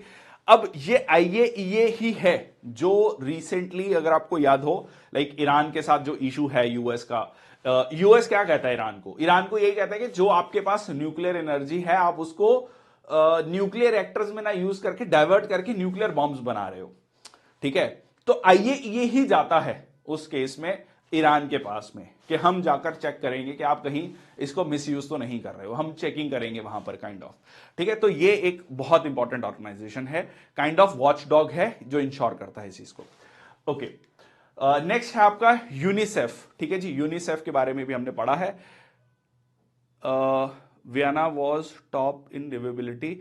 अच्छा हाँ, वियना जो है, बिल्कुल ठीक कहा, वियना बहुत अच्छा शहर है, ऑस्ट्रिया में आपका ये वियना आता है, ठीक है जी, बिल्कुल ठीक। यूनिसेफ की बात कर लेते हैं, यूनाइटेड नेशन चिल्ड्रन फंड। अच्छा, बहुत सारे स्टूडेंट्स को या बहुत सारे लोगों को लगता है यार ये यूनिसेफ का नाम, ये शॉर्ट फॉर्म कैसे बना, ठीक है। यूनाइटेड नेशन चिल्ड्रन फंड का तो यूएनसीएफ बना होना चाहिए था। एक्चुअली इसका पहले नाम कुछ था, ये था United Nations International Children's Emergency Fund था, इंटरनेशनल चिल्ड्रंस इमरजेंसी फंड था, यहां से यूनिसेफ का नाम आया। तो ये एब्रीवेशन कंटिन्यूड रही, पर ये नाम चेंज हो गया। नाम अब सिंपल है, यूनाइटेड नेशन चिल्ड्रन फंड, नाम से क्लियर है, चिल्ड्रन फंड बच्चों के लिए है, ठीक है जी। सो इसका फॉर्मेशन 1946 में हुआ, हेडक्वार्टर न्यूयॉर्क में है। Again humanitarian and development of the children world wide, ठीक है, पूरी दुनिया में जो बच्चे हैं उनका विकास हो। ओके, नेक्स्ट आता है UNEP, United Nations environment Programme, ठीक है। इन्वायरमेंट प्रोग्राम नाम से क्लियर है, अगेन इन्वायरमेंट से रिलेटेड है। इसका हेडक्वार्टर बिल्कुल अलग जगह है, नैरोबी कीनिया, कई बार पूछा गया है, बहुत इंपॉर्टेंट। इसको ऐसे याद रख लो कि लाइक कीनिया जहां से इक्वेटर क्रॉस करता है, भूमध्य रेखा क्रॉस करती है, इक्वेटोरियल रेन फॉरेस्ट है, ठीक है, वहां पर इन्वायरमेंट को प्रोटेक्ट करना और ज्यादा इंपॉर्टेंट है, क्योंकि वो इक्वेटोरियल रेन फॉरेस्ट अगर चले गए तो दुनिया भर के लिए एक एग्जिस्टेंशियल क्राइसिस हो सकता है, ठीक है जी। तो यहां पर इसका फॉर्मेशन 5 जून 1972 को हुआ, इसीलिए इस 5 जून को हम क्या बनाते हैं, इस 5 जून को हम बनाते हैं, हाँ जी, इंटरनेशनल इन्वायरमेंट डे, है ना, इन्वायरमेंट डे बनाते हैं, ठीक है। विश्व पर्यावरण दिवस बनाते हैं, स्कूल में बैनर्स बनाते थे, पेड़ लगाओ पर्यावरण बचाओ, 5 जून को बड़ा इवेंट रहता था, ठीक है, इन्वायरमेंटल डे है, जी हाँ। Okay, so developing solutions on a wide range of issues including climate change, management of marine and terrestrial ecosystem, green economic development, इसके लिए ये काम करता है, ठीक है जी। Okay, so that is United Nations environment programme. Okay, next आता है WFP। WFP क्या है, वर्ल्ड फूड प्रोग्राम, 19 दिसंबर 1961, नाम से क्लियर, अगेन फूड, फूड मतलब पूरी दुनिया भर में खाना, बेसिक, सबसे बेसिक चीज जो है वो सब तक पहुंच सके, ठीक है जी। So provide food assistance world wide. अब इसका मकसद क्या है, टेक्निकल असिस्टेंस प्रोवाइड करना, फूड की वेस्टेज कैसे रोकी जाए, फूड को कैसे स्टोर किया जा सकता है, सारी चीजें, building capacity for emergency preparedness, response, managing supply chain, logistics, social safety, ये सारी चीजें इंपॉर्टेंट है। इसका रोल अभी रिसेंटली करंट अफेयर्स में भी था चर्चा में, जैसे जब इंडिया ने जो चावल है, चावल के एक्सपोर्ट पर ड्यूटी बढ़ा दी थी, एक्सपोर्ट ड्यूटी लगा दी थी, तो उसकी वजह से क्या हुआ, दुनिया भर में चावल के प्राइसेस बढ़ गए, क्योंकि India is one of the biggest supplier of wheat and rice, specially wheat also, क्योंकि व्हीट जो रशिया और यूक्रेन से आ नहीं रहा था, रशिया यूक्रेन में काफी व्हीट होता है, ठीक है, लाइक स्टेपे टाइप क्लाइमेट है और व्हीट के लिए बहुत आइडियल लोकेशन है, सरप्लस व्हीट होता है, तो वो व्हीट एक्सपोर्ट करते हैं, तो व्हीट वहां से आ नहीं रहा था, इंडिया ने प्राइसेस बढ़ा दिए, क्योंकि इंडिया में भी एक संकट पैदा हुआ था, व्हीट के प्राइसेस काफी ज्यादा थे, तो उसको लेकर वर्ल्ड फूड प्रोग्राम ने काफी मतलब जो है तल्ख टिप्पणी दी थी कि भाई आप ऐसा नहीं कर सकते, आप जो है आपको अलाउ करना चाहिए ज्यादा से ज्यादा खाना, ताकि हर इस क्राइसिस की सिचुएशन में दुनिया भर में खाना पहुंच सके, ठीक है जी। सो एग्जीक्यूटिव डायरेक्टर, ये अवार्ड, हाँ, रिसेंटली 2020 में ही इनको नोबेल पीस प्राइज मिला है, क्योंकि 2020 का वो समय था जब कोविड-19, ठीक है, अपने पीक पर था या पहली स्टेज थी, पूरे दुनिया में पैनिक था, तो यहां पर इन्होंने बहुत इंपॉर्टेंट रोल प्ले किया दुनिया भर में खाना पहुंचाने को लेकर। नेक्स्ट आता है UNDP, United Nations Development Programme. देखो, डेवलपमेंट प्रोग्राम अभी किस चीज की development, economic development, social development, कौन सा डेवलपमेंट, पॉलिटिकल डेवलपमेंट, ठीक है। So it is talking about the sustainable economic growth and human development, ठीक है। तो ये कंट्रीज को हेल्प करता है, mainly kind you can say developing countries को, अंडर डेवलप्ड कंट्रीज को, ताकि वो पॉवर्टी से, गरीबी से बाहर आ सकें। कैसे गरीबी से बाहर आएंगे? इकोनॉमिक डेवलपमेंट से, ठीक है, और ह्यूमन डेवलपमेंट से, ठीक है जी। तो ये है इसका यूएनडीपी, बहुत important. Formation 1965, headquarter again New York city में। ओके, नेक्स्ट आता है यूनाइटेड नेशंस वुमेन, ठीक है। दो इसका ऑफिशियली नाम है United Nations entity for gender equality and empowerment of women, ठीक है, बट शॉर्ट फॉर्म में यूनाइटेड नेशंस वुमेन। नाम से क्लियर है यूनाइटेड नेशन वुमेन किसके लिए होगा? महिलाओं के इश्यूज को लेकर, ठीक है। फॉर्मेशन 2 जुलाई 2010, तो बहुत ही रीसेंट है ये, ठीक है, बहुत ही रीसेंट है। और हेडक्वार्टर अगेन न्यूयॉर्क में है। Status of women, formulation of policies, global standards. Specifically जो इंडिया में हम नेशनल कमीशन फॉर वुमेन की बात करते हैं कि महिलाओं को लेकर जितनी भी पॉलिसीज, प्रोग्राम्स हैं, कॉन्स्टिट्यूशनल सेफगार्ड्स हैं, वो इंप्लीमेंट हो रहे हैं या नहीं हो रहे, उनमें क्या रिकमेंडेशंस हो सकती हैं, क्या इंप्रूवमेंट्स हो सकती हैं, उनको लेकर सजेशन देता है। सेम काम यहां पर इसका भी है, ठीक है, बहुत इंपॉर्टेंट। सो सीमा सामी बॉस जॉर्डन की रहने वाली हैं, तो ये इसकी हेड है, ठीक है जी। आगे चले, ऑल सेट टू गो, सब बिल्कुल रेडी हैं आगे बढ़ने के लिए। कुछ और इंटरनेशनल ऑर्गेनाइजेशंस की बात कर लें। यस, ठीक है, जो मेरे साथ लाइव है, let me have a water break.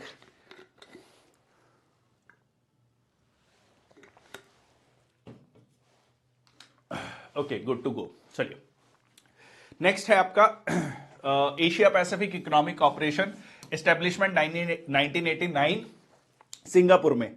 अब नाम से देखो, एशिया पैसिफिक, ठीक है। Asia Pacific basically Pacific Ocean आता है बीच में, एक तरफ नॉर्थ अमेरिका है, नॉर्थ अमेरिका, साउथ अमेरिका, और एक तरफ एशिया है। तो इनमें कैसे कॉर्पोरेशन को बढ़ाया जाए, ठीक है। So inter governmental forum that promotes free trade through Asia Pacific region, membership 21 देश हैं इसमें, ठीक है। तो यहां पर इसका हेडक्वार्टर सिंगापुर में है। तो ये आप देख सकते हैं, लाइक रशिया, चाइना, ऑस्ट्रेलिया, ये जो है आपके आइलैंड कंट्रीज हैं जो, ठीक है, पैसिफिक ओशन में, ये कनाडा और आपका यूएस, मैक्सिको, पेरू, चिले, ये सारे के सारे देश इसमें मेंबर्स हैं आपका। नेक्स्ट आता है अफ्रीकन यूनियन, नाम से क्लियर है, अफ्रीका के देशों का समूह है। 55 कंट्रीज इसमें जो है मेंबर्स हैं। एडिडिस अबाबा इथोपिया, ठीक है, Ethiopia, Addis Ababa. Addis Ababa is the capital of Ethiopia, वहां पर इसका हेडक्वार्टर है। 2002 में बनाया गया है, बहुत रिसेंटली। अब देखो, अफ्रीका के साथ सबसे बड़ा प्रॉब्लम क्या है? सबसे बड़ा तो प्रॉब्लम यह है कि सबसे पहले इनको अपनी सॉवरेनिटी को बचाना है। Sovereignty, though they are independent, but we know that various countries interfere in the internal affairs of these countries still now, ठीक है। So territorial integrity, independence of member states, इसको बचाना है, सोशो इकोनॉमिक डेवलपमेंट करना है। So recently African union G20 जो है G21 हो गया है, इफ यू रिमेंबर, ठीक है। G20 G21 हो गया है, तो 21 मेंबर कौन बना है? दैट इज अफ्रीकन यूनियन बना है, ठीक है जी। सो चेयरपर्सन, और रिसेंटली सुडान, माली, बुर्किना फासो और गिनी, ठीक है, इनको जो है बाहर निकाल दिया गया है, क्योंकि यहां पर क्या हुआ है? मिलिट्री टेक ओवर हो गया है पावर्स का, ठीक है। तो इन देशों को अफ्रीकन यूनियन से बाहर कर दिया गया है। तो ये है आपका अफ्रीकन यूनियन के कंट्रीज, ठीक है। ये वाले देश जो हैं ये बाहर हो गए हैं आपका। ओके, नेक्स्ट आता है अरब लीग, ठीक है। अरब लीग जो है 1945 में बनाया गया था। हेडक्वार्टर्स है कायरो, इजिप्ट में, ठीक है जी। कायरो इजिप्ट कैपिटल, ठीक है। 22 देश हैं, 5 ऑब्जर्वर्स हैं। अब इसका मकसद क्या है? अरब देशों के बीच में एक मतलब अच्छी कोऑर्डिनेशन लेकर आना, नाम से क्लियर है। बट बहुत ज्यादा इनकी मीटिंग्स नहीं होती हैं, बहुत ज्यादा ये एक सक्सेसफुल ऑर्गेनाइजेशन नहीं मानी जाती है, ठीक है। सेक्रेटरी जनरल अहमद अबुल घेत हैं, ठीक है। Syria won't execute the peace plan, तो सीरिया को रिसेंटली इसमें से बाहर भी किया गया है, सस्पेंड किया गया है। तो ये देश हैं आपके, ठीक है। तो ये अरब पेनिनसुला वाले देश और नॉर्थ अफ्रीका के देश, ठीक है, नॉर्थ अफ्रीका के देश, ये इसके मेंबर्स हैं, ठीक है। इससे ज्यादा बहुत ज्यादा डिटेल में जाने की जरूरत नहीं है। नेक्स्ट आता है आसियान, बहुत important, association of south east Asian Nations. 10 देश इसका 10 देशों का एक समूह है, जो साउथ ईस्ट एशिया में छोटे छोटे देश हैं, उन्होंने मिलकर अपनी ग्रुपिंग बनाई। बहुत सक्सेसफुल ऑर्गेनाइजेशन ये मानी जाती है, क्योंकि इन 10 देशों ने मिलकर अपने आपस में जो ट्रेड एग्रीमेंट्स हैं वो इस तरीके से सेट किए कि अपने ट्रेड बैरियर्स को काफी कम किया, एक दूसरे में ट्रेड को बढ़ाया, और इस तरीके से इन 10 देश में काफी ज्यादा इकोनॉमिक ग्रोथ देखी गई है पिछले लगभग 50 सालों में। 1967 में ये बना था, ठीक है। इसका हेडक्वार्टर जकार्ता इंडोनेशिया में है। Jakarta is the capital of Indonesia. Though Indonesia ने मतलब अनाउंस कर दिया है to have a new capital, but अभी तक शिफ्ट नहीं हुई है। न्यू कैपिटल का नाम क्या है इंडोनेशिया की, कमेंट सेक्शन बॉक्स में प्लीज लिख दीजिए। To accelerate the economic growth and social progress, cultural development in the region, और सेक्रेटरी जनरल है, चेयरमैनशिप है, ये बहुत बहुत इंपॉर्टेंट है, ठीक है। ASEAN is very very important, क्योंकि आसियान इंडिया के कंटेक्स्ट में भी बहुत इंपॉर्टेंट है, क्योंकि इंडिया का आसियान के साथ जो है फ्री ट्रेड एग्रीमेंट भी है, बहुत सारी बात, मतलब क्लोज रिलेशंस रहे हैं ना एंशिएंट टाइम से हमारे, ठीक है जी। नुसांत्रा, वेरी गुड, हाँ जी, Nusantara is the new capital which is being announced by the Indonesia, ठीक है। इंडोनेशिया की कैपिटल है, बिल्कुल ठीक। ओके, ASEAN+3, ठीक है, एक ASEAN+3 करके ग्रुप भी है। अब +3 में क्या है, चाइना, जापान, साउथ कोरिया, ठीक है। चाइना, हाँ, नुसांत्रा, यस यस, यशिका, बिल्कुल ठीक। So broadened and deepened cover wide range of political security, ठीक है। तो यहां पर चाइना, जापान और साउथ कोरिया का भी एक लाइक थोड़ा ग्रुपिंग को वाइडर किया गया। और ठीक है, ASEAN+6 की बात करें तो उसमें भारत भी आ जाता है, ठीक है, ASEAN+6 की बात करें। नेक्स्ट आता है बिम्स्टेक, बहुत इंपॉर्टेंट, ठीक है। Bay of Bengal multi sectoral technical economic cooperation, ठीक है जी। कई बार यह कहा जाता है कि सार्क, जो South Asian Association of Regional Cooperation है, जिसमें इंडिया और पाकिस्तान दोनों ही मेंबर हैं, वो बहुत ज्यादा सक्सेसफुल नहीं रहा। अब जो है भारत का फोकस बिम्स्टेक पर हो गया है, ठीक है जी। सो बे ऑफ बंगाल ये 1997 में बहुत रिसेंटली बना है। इसका हेडक्वार्टर अगेन ढाका बांग्लादेश में है। मेंबर 7 देश हैं, ठीक है। अब ये देश क्या कर रहे हैं यहां पर आप देख सकते हैं। तो India, Nepal, Bhutan, Bangladesh, Myanmar, Thailand और श्रीलंका, ये इंडिया का फोकस जो लुक ईस्ट पॉलिसी जो है, इस पे आपस में वो ट्रेड जो है बढ़ा रहे हैं, ठीक है, ट्रेड को बढ़ा रहे हैं। ओके, नेक्स्ट आता है आपका ब्रिक्स, ठीक है जी। BRICS, Brazil, Russia, India, China, South Africa, 2009 में बना था। ये ब्रिक था पहले, ये ब्रिक बड़ा इंटरेस्टिंग है। लाइक एक इकोनॉमिक, मतलब कह लीजिए एक एजेंसी है, उन्होंने एक रिपोर्ट निकाली थी 2001 के लगभग। तो उन्होंने कहा था कि ये 4 देश ऐसे हैं, ब्राजील, रशिया, इंडिया, चाइना, ठीक है, जिसपे आप आज इन्वेस्ट करेंगे, फ्यूचर में आपको बहुत अच्छी ग्रोथ देखेंगे। इनमें फ्यूचर की ग्रोथ छुपी हुई है एंड ऑल दैट। तो इसी ग्रुपिंग को लेकर जो है एक प्रॉपर फॉर्मलाइज्ड ग्रुपिंग बना ली गई, ठीक है। और उसके बाद उसमें साउथ अफ्रीका ऐड हुआ और ये बन गया ब्रिक्स। इसका हेडक्वार्टर कहां पर है, Shanghai, China.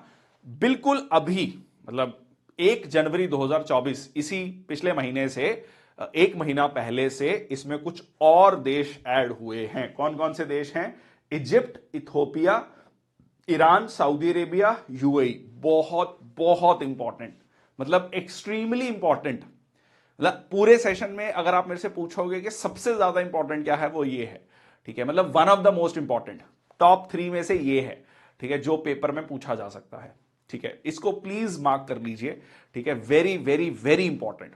Okay, so were invited to become members with effect from 1 January 2024।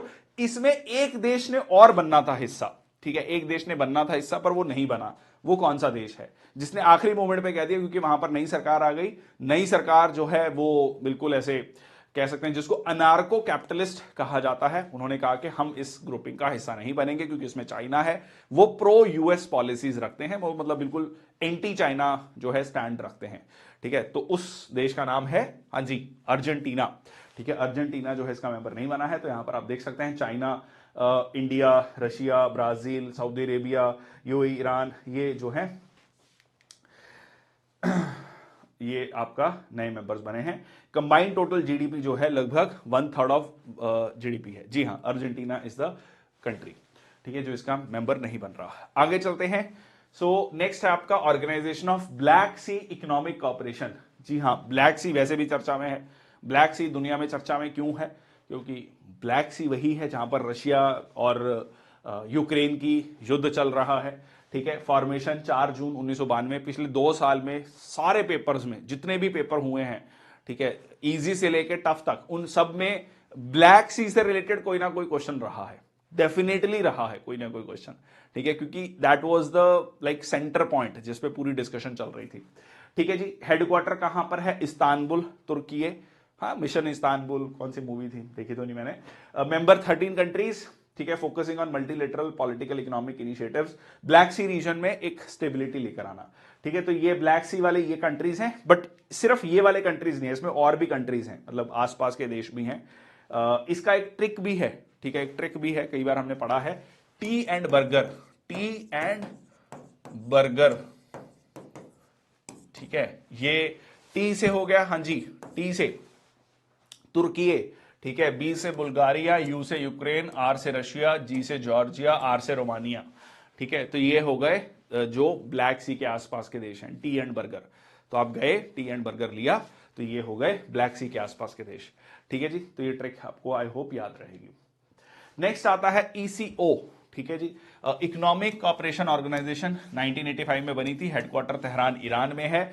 इसका मकसद क्या है? नाम से क्लियर है, इकोनॉमिक कॉपरेशन लेकर आना। अब किसके बीच में इकोनॉमिक कॉपरेशन लेकर आना? तो ये इकोनॉमिक कॉपरेशन लेकर आता है तुर्की, Iran, Pakistan, Afghanistan, Azerbaijan, Kazakhstan, Kyrgyzstan, Uzbekistan, Tajikistan, Turkmenistan. तो जो सेंट्रल एशिया के देश हैं, पाकिस्तान हो गया, ईरान हो गया और तुर्की हो गया। ठीक है, तो इन देशों के बीच में जो है एक इकोनॉमिक कॉपरेशन लेकर आना। ठीक है जी, ओके। नेक्स्ट आता है European union, again very very famous, ठीक है जी, ब्रसल्स बेल्जियम में इसका हेडक्वार्टर है, 1 नवंबर 1993 में बना था। देखिए, यूरोप को first World war, second world war लड़ने के बाद और बहुत सालों के टर्मोइल के बाद ये समझ आया कि हम खामखा आपस में लड़ रहे थे, हमें साथ होना चाहिए। ठीक है, हम साथ रहेंगे तो दुनिया को जो है अपना एक कह लीजिए कंट्रोल कर सकते हैं, अपनी बात रख सकते हैं। सो मेंबरशिप जो है 27 मेंबर्स हैं, करेंसी इसकी यूरो है, और president of the European council Charles this, European commission की प्रेसिडेंट उर्सुला, ये अभी रिसेंटली भारत भी इन्होंने विजिट किया था, खासकर G20 के टाइम पर। एंड पोस्ट अगेन मैंने आपको इसका रीजन बता दिया, पोस्ट वर्ल्ड वॉर 2 जो है यूरोप में एक इकोनॉमिक, पॉलिटिकल, सोशल इंटीग्रेशन लेकर आना।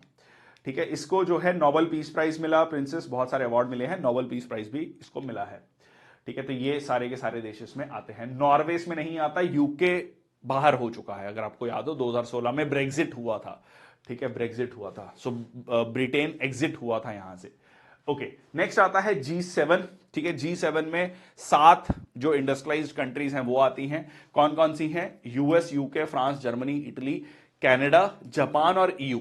ठीक है, रशिया का नाम मैंने क्यों नहीं लिया? क्योंकि पहले G8 होता था। 2014 में जब रशिया ने यूक्रेन पर हमला किया था, तब भी किया था 2014 में, क्रीमियन पेनिनसुला वहां का कब्जा कर लिया था जो ब्लैक सी में है, तब जो है रशिया को बाहर कर दिया गया था। अब जो है ये G7 बचा है।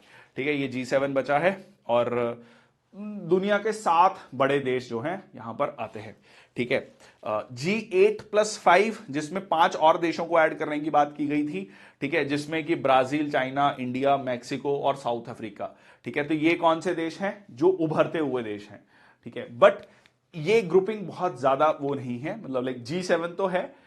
नेक्स्ट इज G20, जो कि अब G21 हो चुका है। ठीक है, please keep that in mind, अब G21 हो चुका है। ठीक है, ग्रुप ऑफ 21, क्योंकि 21th मेंबर कौन है? That is African union. ठीक है, अफ्रीकन यूनियन। अब ये दुनिया भर का 80% GDP रखता है, 75% इंटरनेशनल ट्रेड है, 2/3 ऑफ ग्लोबल पॉपुलेशन है, 60% ऑफ वर्ल्ड्स लैंड एरिया है। तो ये सारे के सारे जो हैं इसके पॉजिटिव पॉइंट है। ठीक है, पूरी दुनिया के 20 वो देश जो प्रैक्टिकली पूरी दुनिया की इकोनॉमी को, 80% इकोनॉमी को कंट्रोल करते हैं। ठीक है, तो भारत की प्रेसिडेंसी अभी रिसेंटली कंप्लीट हुई है 30 नवंबर को 2023। उसके बाद अध्यक्षता किसको मिली है? ब्राजील को।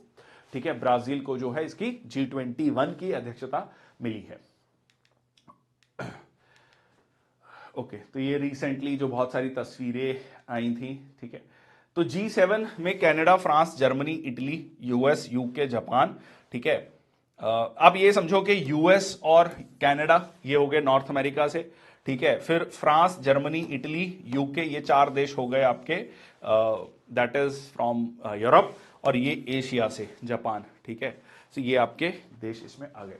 नेक्स्ट आता है गल्फ कॉपरेशन काउंसिल, बहुत इंपॉर्टेंट। गल्फ कॉपरेशन काउंसिल नाम से क्लियर है, पर्शियन गल्फ, ठीक है। इसका हेडक्वार्टर है रियाद, सऊदी अरेबिया। तो यहां पर लगभग सारे मुद्दों पर बातचीत होती है, जैसे आप देख सकते हैं, economy, finance, trade, custom, tourism, legislation. इसका ट्रिक याद रखने का तरीका यह है कि जो अरेबियन पेनिनसुला है उसमें येमेन जो कंट्री है उसको छोड़कर बाकी सारे देश हैं, ठीक है। यहां पर आप देख सकते हैं येमेन नहीं है, ठीक है, येमेन नहीं है। Saudi Arabia, Kuwait, Bahrain, Qatar, UAE, Oman, ठीक है, ये सारे के सारे देश जो हैं इसमें आते हैं, ठीक है। ओके, नेक्स्ट आता है इंटरनेशनल सोलर अलायंस, जो कि भारत और फ्रांस के द्वारा बनाया गया, जिसका हेडक्वार्टर इंडिया में ही गुरुग्राम, जिसको गुड़गांव या गुरुग्राम भी कहते हैं हम, हरियाणा में, ठीक है, दिल्ली का जो कह लीजिए सैटेलाइट टाउन, सैटेलाइट सिटी, ठीक है। इसमें 92 कंट्रीज हैं जिन्होंने अभी तक साइन किया है, रेटिफाई किया है। 20 देशों ने साइन किया है बट अभी रेटिफाई नहीं किया है। और इसमें जो ट्रॉपिकल एरियाज में कंट्रीज आती हैं वो मेंबर बनाए गए, बाद में हमने इसको चेंज किया कि और भी देश जो हैं इसके मेंबर्स बन सकते हैं, बट विदाउट वोटिंग राइट्स। मकसद क्या है? सोलर एनर्जी को टैप करना। सोलर एनर्जी को लेकर कल हमने बजट में भी देखा, उससे पहले भी काफी काम चल रहा है, ठीक है। 1 करोड़ सोलर रूफटॉप लगाने की बात, पंचामृत की बात, बहुत सारी चीजें इसमें कही गई हैं। डायरेक्टर जनरल इसके हैं डॉक्टर अजय माथुर, बहुत इंपॉर्टेंट है। ओके, सो ईजिंग सोलर डिप्लॉयमेंट ग्लोबली, ठीक है जी। वन सन, वन वर्ल्ड, वन ग्रिड करके जो है कंसेप्ट दिया गया। ओके, नेक्स्ट आता है I2U2। ये आपका रिसेंटली हर एग्जाम में पूछा गया है, लगभग हर एग्जाम में पूछा गया है। I2U2 क्या है? दिस इज वेस्ट एशिया या वेस्ट एशिया क्वाड या वेस्ट क्वाड कहा गया इसको, ठीक है। Group of India, Israel, India Israel और यूएस और यूएई, ठीक है। तो ये अक्टूबर 2021 में बिल्कुल रीसेंट जो है ये बनाया गया है। मकसद क्या है? देखो, मकसद इसमें आप ये समझो कि यूएस चाहता है कि इजराइल के रिश्ते यूएई से, जो अरब का सबसे एक मॉडरेट पार्टनर है, उसके साथ बढ़े और इंडिया के साथ बढ़े, जो कि एक रीजनल पावर है। और किस तरीके से यहां पर जो है लाइक ट्रेड बढ़े, इन्वेस्टमेंट बढ़े, इसी को ध्यान में रखते हुए जस्ट जब G20 खत्म हुआ था, G21 बना, उस समय पर एक अनाउंसमेंट की गई थी। चाइना के जो सिल्क रोड या वन बेल्ट रोड इनिशिएटिव को काउंटर करते हुए India middle east Europe economic corridor, ठीक है, जो कि थोड़ा सा खटाई में पड़ गया है आफ्टर इजराइल हमास वॉर, ठीक है, जिसमें कि कहा गया था कि इंडिया से लाइक मुंबई से यहां पर हम यूएई, सऊदी अरेबिया, फिर इजराइल और फिर जो है ग्रीस को कनेक्ट करेंगे। तो इससे होगा क्या? इससे ट्रेड बढ़ेगा, ठीक है, अरब देशों के साथ हमारा और यूरोप के साथ ट्रेड बढ़ेगा और एक ऑल्टरनेट रूट डेवलप होगा बेल्ट रोड इनिशिएटिव से, ठीक है। बट अभी ये थोड़ा सा खटाई में पड़ गया है। नेक्स्ट आता है ऑर्गेनाइजेशन ऑफ इस्लामिक कॉपरेशन, ठीक है। इस्लामिक कॉपरेशन ये 25 सितंबर 1969 को बना था, हेडक्वार्टर जेद्दा सऊदी अरेबिया है और इसका पर्पस है इस्लामिक इकोनॉमिक सोशल जो वैल्यूज हैं उनको प्रोटेक्ट करना, ठीक है। जितने भी इस्लामिक कंट्रीज हैं उनके बीच में कॉपरेशन लेकर आना, socio economic, cultural, scientific, political areas में। इसका जो मेंबर्स हैं 57 मेंबर स्टेट्स हैं, ठीक है। जब भी मान के चलो कि इंडिया के खिलाफ पाकिस्तान ने कोई भी एजेंडा लेकर आना होता है तो वो सबसे पहले ओआईसी को बुलाता है, ठीक है। ओआईसी में इस बात को रखने की कोशिश करता है, उसको लगता है कि वहां पर वो सारे देश हैं जिनमें उसकी बात को ज्यादा तवज्जो दी जाएगी, ठीक है। तो यहां पर हेडक्वार्टर इसका जेद्दा सऊदी अरेबिया में है, ठीक है जी।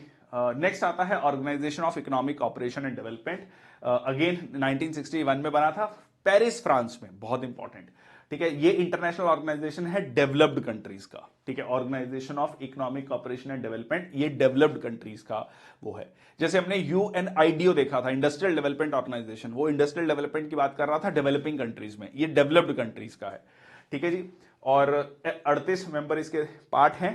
अगेन इसमें आप देखेंगे बिल्कुल रिच कंट्रीज हैं वो आपस में बैठकर बातचीत करते हैं अपनी पॉलिसीज प्रोग्राम्स को लेकर।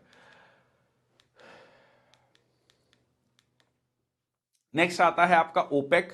ये ओपेक के बारे में आपने कई बार पेपर में पढ़ा होगा।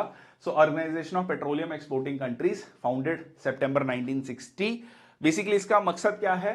देखो, दुनिया पिछला जो 100 साल रहा, मतलब खासकर 20th सेंचुरी रहा, उसमें जितने युद्ध हुए वो कहीं ना कहीं एनर्जी को लेकर थे, ठीक है। उसमें भी अगर हम बात करें ऑयल वॉर्स कहा जाता है उसे, ठीक है। तो ऑयल वॉज वेरी इंपॉर्टेंट, तो यहां पर जितने भी यूरोपियन कंट्रीज और नॉर्थ अमेरिकन कंट्रीज, यूएस, वो कंट्रोल करना चाहते थे इन देशों को, ताकि उन्हें ऑयल जो है सस्ते दाम पर मिलता रहे। अब इन सारे देशों ने अपना ग्रुपिंग बनाया कि हम जो है खुद तय करेंगे मिलकर कि क्या प्राइसेस होने चाहिए, कितनी प्रोडक्शन करेंगे, ताकि हमें नुकसान ना हो। ये हमारा एक बहुत इंपॉर्टेंट रिसोर्स है, इससे हम ज्यादा से ज्यादा पैसा निकालेंगे। सो हेडक्वार्टर वियना ऑस्ट्रिया में है, ठीक है। ऑस्ट्रिया ओपेक का मेंबर स्टेट नहीं है। तो वियना में क्यों है? क्योंकि एक ऐसी जगह है जहां पर डेवलप्ड कंट्रीज भी हैं, यूरोपियन कंट्रीज भी हैं, जहां पर वो डील कर सकते हैं कि कितने में हम इसको बेचेंगे, खरीदेंगे, ठीक है। सो मकसद क्या है? कोऑर्डिनेट करना, यूनिफाई करना पेट्रोलियम पॉलिसीज को, ठीक है। तो इसमें आपके 13 मेंबर कंट्रीज हैं, ठीक है। और ओपेक इज वेरी इंपॉर्टेंट। इससे इसके अलावा जो है ओपेक में एक पॉइंट जो है आपको ध्यान में रखना है, इसमें रिसेंटली कुछ कंट्रीज को निकाला भी गया है, ठीक है। 80%, हाँ, इसमें दुनिया की 40% ये ऑयल प्रोडक्शन करते हैं, 60% एक्सपोर्ट। मतलब ये देश मिलकर, ओपेक के देश मिलकर पूरी दुनिया में जो तेल मिलता है 60% तेल इन्हीं कंट्री से आता है, ठीक है। और 80% रिजर्व्स इन्हीं के पास हैं, ठीक है।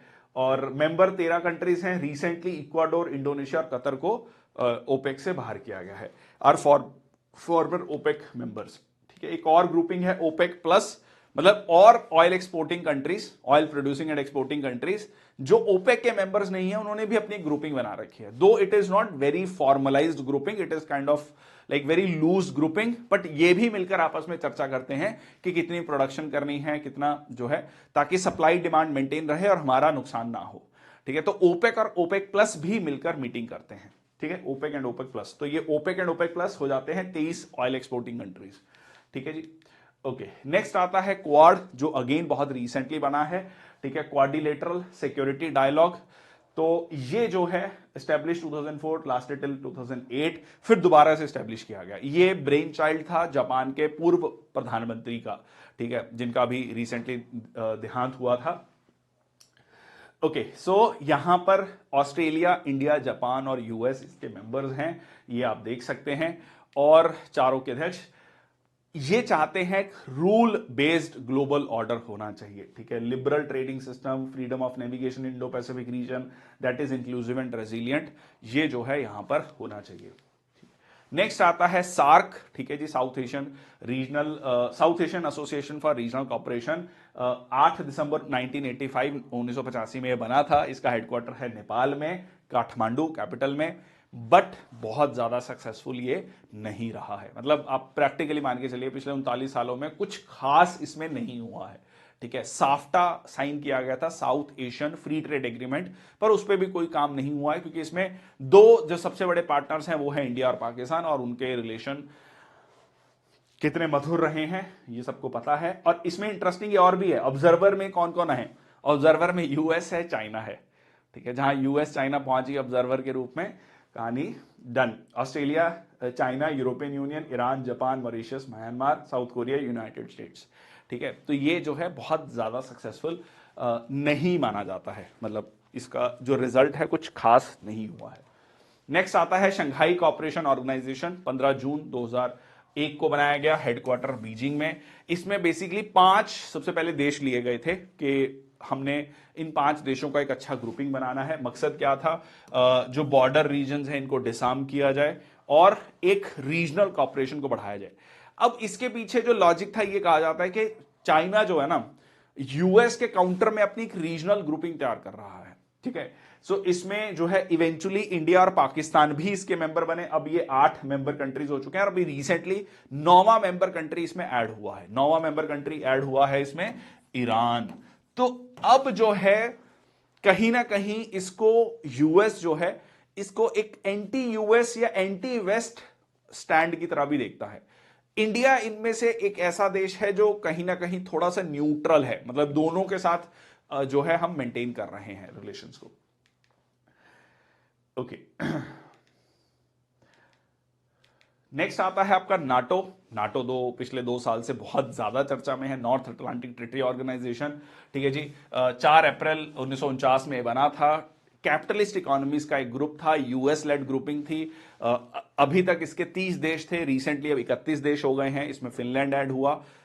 और एक और देश ऐड होने वाला है, that is Sweden. Officially Sweden अभी ऐड नहीं हुआ है, तुर्की ने अपनी मंजूरी दे दी है, हंगरी ने अभी मंजूरी देनी है। इवेंचुअली इस साल में आप देखेंगे, अगले कुछ महीनों में आपको न्यूज मिलेगी कि स्वीडन भी नाटो का मेंबर बन गया है। ठीक है, तो इसके 32 मेंबर होने जा रहे हैं, अभी के लिए 31 मेंबर ही हैं इसके। ठीक है, तो ये मकसद क्या है इसका, freedom and security of all its members bye political military means. इसमें एक पॉइंट बहुत इंपॉर्टेंट है नाटो में।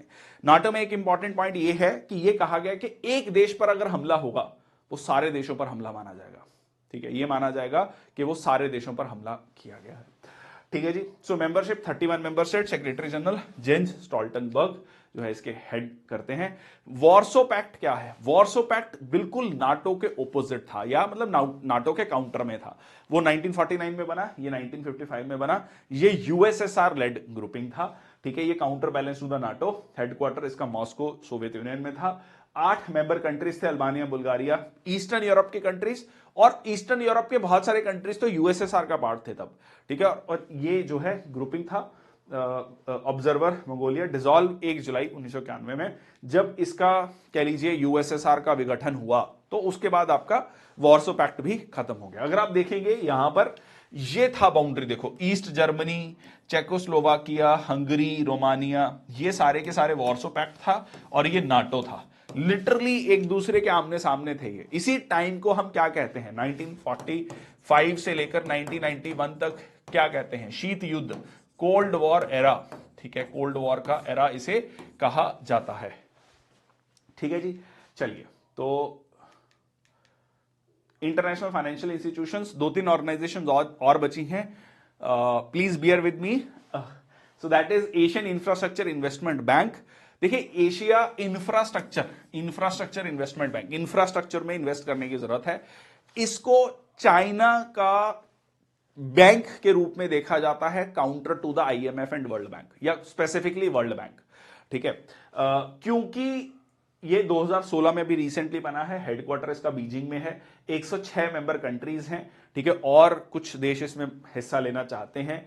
दुनिया का second largest multilateral development institution. ठीक है, इसमें अगर आप वोटिंग राइट देखेंगे, चाइना का सबसे ज्यादा है 26%, फिर उसके बाद इंडिया का 7.6%, रशिया का 6%। तो ये जो ग्रुपिंग है, इसको ये कहा जाता है कि जो वर्ल्ड बैंक और आईएमएफ है, ये बहुत ज्यादा वेस्ट ओरिएंटेड है, वेस्ट की डोमिनेंस है। ठीक है, तो यहां पर एक और फाइनेंशियल इंस्टीट्यूशन बनाने की जरूरत है जिसमें डेवलपिंग कंट्रीज को, एशियन कंट्रीज को भी पैसा मिल सके। तो ये AIIB बनाया गया है। ठीक है, इसमें प्रेसिडेंट है और वाइस प्रेसिडेंट उर्जित पटेल, जो आरबीआई गवर्नर भी रहे हैं। ठीक है, ओके।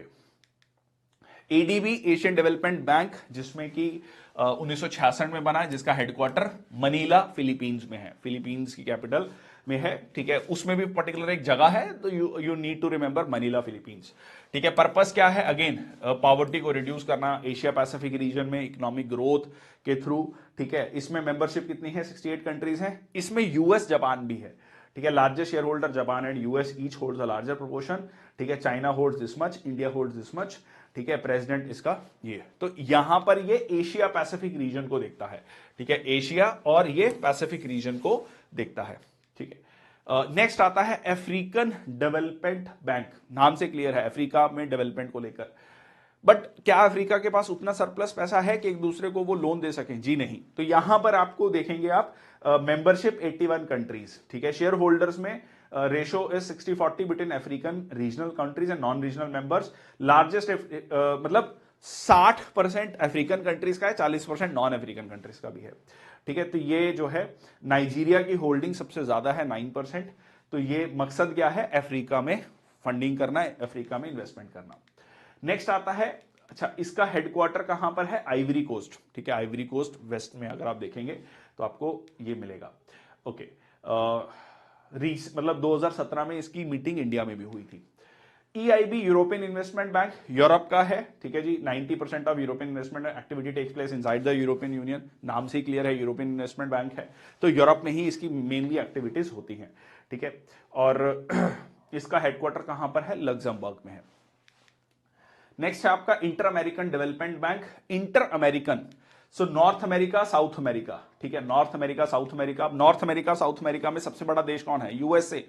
ठीक है, तो यूएसए मेनली फंडिंग करता है, और हेडक्वार्टर कहां पर है, वॉशिंगटन में है। और लैटिन अमेरिकन और कैरिबियन कंट्रीज जो कि डेवलपिंग कंट्रीज हैं उनमें फंडिंग करता है। ठीक है, USA largest share holder followed by Brazil and Argentina. ठीक है जी, मेंबरशिप 48 कंट्रीज हैं। मकसद क्या है, जो अमेरिकाज, नॉर्थ अमेरिका और साउथ अमेरिका को डेवलप करना। एनडीबी न्यू डेवलपमेंट बैंक, जिसको पहले ब्रिक्स बैंक कहा जाता था, अगेन इसको भी counter of World bank and IMF माना जाता है। ठीक है जी, इसका हेडक्वार्टर शंघाई चाइना में है। एआईबी का बीजिंग में था, ठीक है, इसका शंघाई में है।